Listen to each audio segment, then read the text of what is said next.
Making onion pakodas today because the weather is really good. It has rained from evening, heavy rain in Bangalore.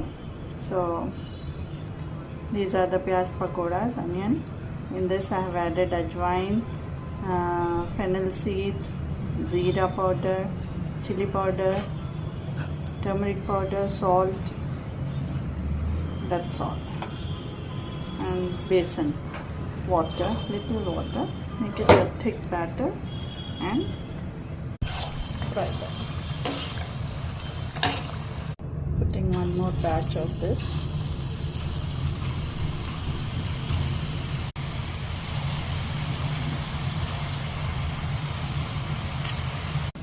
Serve it with any chutney or ketchup.